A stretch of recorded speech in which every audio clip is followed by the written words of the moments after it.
Shalom, selamat pagi Bapak Ibu Saudara yang terkasih dalam Tuhan.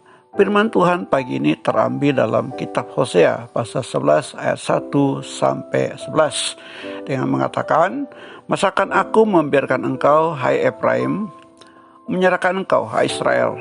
Masakan aku membiarkan engkau seperti Atma, membuat engkau seperti Jeboim? Hatiku berbalik dalam diriku, belas kasihanku bangkit serentak. Aku tidak akan melaksanakan murkaku yang menyala-nyala itu. Tidak akan membinasakan Efraim, sebab aku ini Allah dan bukan manusia, yang kudus di tengah-tengahmu, dan aku tidak datang untuk menghanguskan." Hosea pasal 11 ayat 8 dan 9. Menarik jika kita membaca kitab Hosea pasal 11 ini, di mana Tuhan mengingatkan bagaimana Ia mengasihi Israel sejak mereka masih muda, memanggil dan membimbing mereka keluar dari Mesir.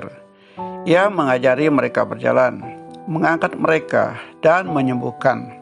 Ia menarik mereka bukan dengan paksaan, melainkan dengan tali kesetiaan, dengan ikatan kasih. Ia meringankan beban mereka dan menyediakan makanan.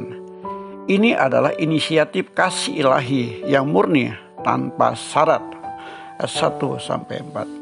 Namun, ironisnya, semakin Tuhan memanggil, semakin jauh Israel pergi, menyembah berhala dan menolak untuk bertobat.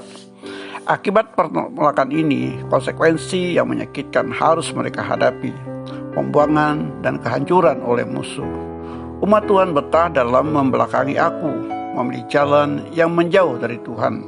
Ayat 2, 5-7. Dalam pandangan manusia, pantaslah mereka menerima konsekuensi dari apa yang mereka lakukan. Hukuman itulah yang harus diterima. Hal yang luar biasa adalah kasih-Nya justru mengalahkan murka. Inilah puncak dari kasih setia Tuhan yang tak berkesudahan itu. Meskipun Israel layak dihukum seperti kota-kota yang dihancurkan karena dosa mereka, hati Tuhan berbalik dalam diri. Belas kasihanku bangkit serentak.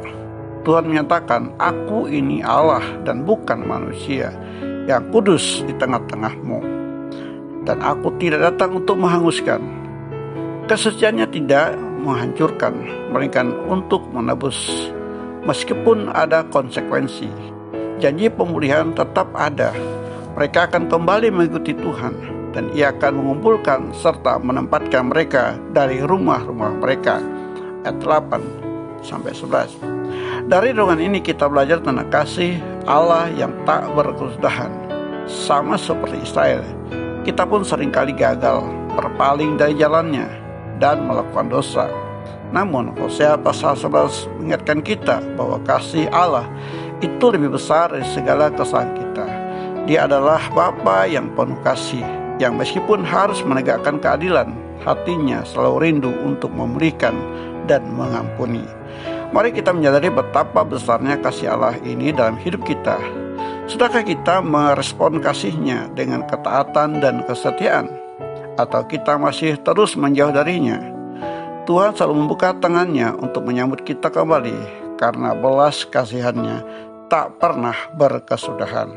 Amin. Selamat pagi, Tuhan Yesus memberkati.